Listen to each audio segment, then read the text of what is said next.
Hi everyone, in today's video we're going to talk about the lack of support players in the Western version of Lost Ark. This is the most recent problem that we're having simply because support classes in Lost Ark right now have started to become sort of needed, and people are starting to realize there's not so many players who play them to fill all of the groups.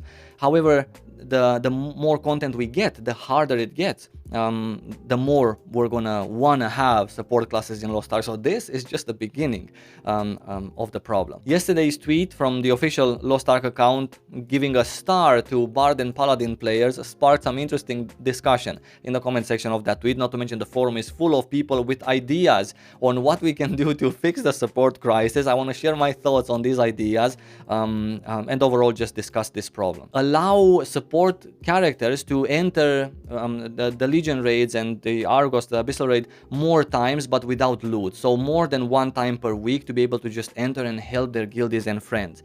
That would be a pretty bad thing to do, simply because even right now there's so many support players that are selling their services on an hourly basis. I even saw some ridiculous prices like 10,000 gold per hour. That's just insane. And if you allow support players to, or characters that are bards or paladins, to enter infinitely this content, then they would just infinitely sell it. Very few people will actually have the good intention to keep going with various guild groups and help them. Most of them would just continuously sell these things. So obviously this is just a bad idea. Nerfing Valtan, this was another thing that was proposed, and we really need to stop with this nerfing discussion. It was okay when they did it for tier 1 and 2 content. That was, sort of at the beginning, a little bit rushed also.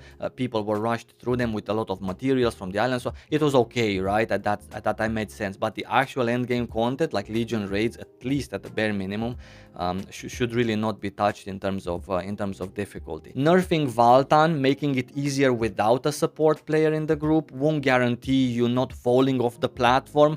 Nobody's going to counter the mobs for you just because it's nerfed. So because of these reasons, I believe this is just a funny thing. We shouldn't even be discussing this.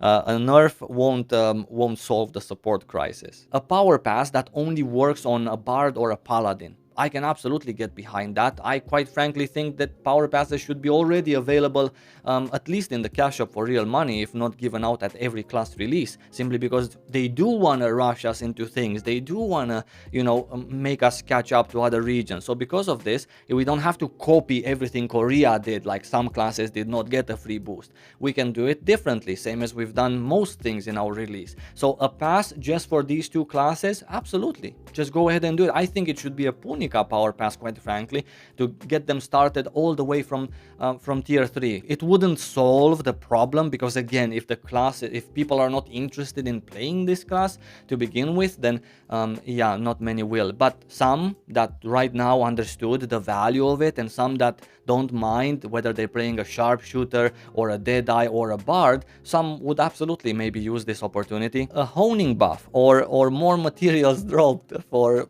support players. Obviously, another thing that should not happen. It's not about the honing chances, it's about people picking up this class and liking it, wanting to stick to it.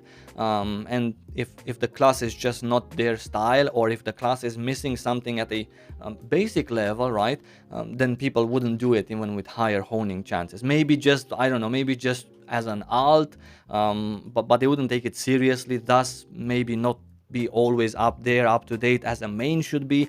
And not to mention their skill level on playing it might not be what is needed. Yeah, lower prices for support things, engravings and accessories with the engravings that are needed for a bard and a paladin. I don't think that this would fix anything. I don't think that just because there's lower prices, there's gonna be more people interested in maining this class or playing it. It's not like DPS players magically have somehow more money to play around with. So this is not an idea that I can get behind. A female version of the paladin was another idea that was proposed. Of course, this would definitely attract new attention, but this requires a lot of development time, and it's definitely not an immediate solution to the problem.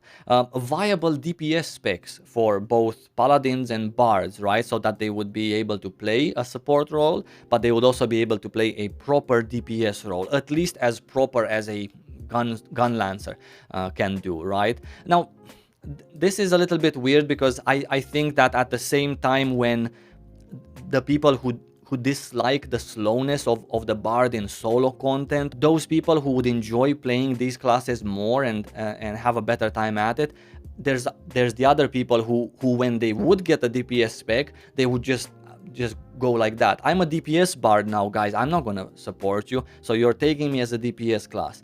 So we would gain some. I think that we will also lose some to the viable DPS way of playing these classes. And finally, we're getting to the best idea in my opinion, and something that I'm a huge plus for, and that is the release of the artist. I believe that artist would also bring a new buzz to the Lost Ark support section in general. People would talk more about not only it, but also support as a whole, and I think it's going to do good for the game. In general, out of all of the options that we have right now and out of all of the ideas, I believe the release of this third support, the artist, is the best one we can go for. I think this should happen next month in June. I also strongly believe that with a possible release of artist in June, we should get a tier 3 boost to Punica, and very many people are going to be using it on artists, so they can start there, not waste any time and resources in tier 1 and 2, and hopefully speed up their progress to the point where we need them, which is right now 1445, and in the near future 1460 as well. It's still gonna be hard to get there at a very fast pace, but at least we have the beginning of a possible solution for this problem. Of course, there will be current bard players and paladin players who are going to swap their main to artist, but even so, they will still have their bards and paladins at the current item level or wherever they are leaving them, 1415, 1445, etc. So it's still a help to the community in general, because those players are going to have all of a sudden two supports that they will be able to do this weekly content and help the community with more supports in groups, even if they will main artist. Regardless of how you look at it, releasing a DPS class will give people the opportunity to play another DPS class, thus a chance of more people playing DPS. Releasing a support class will give people the opportunity to play a support class, thus a chance of more people picking up the support role. As always, I want to know what you think, so let me know in the comments. Do you have any ideas, something that would maybe help to fix the current lack of players playing support classes at the end game that we have?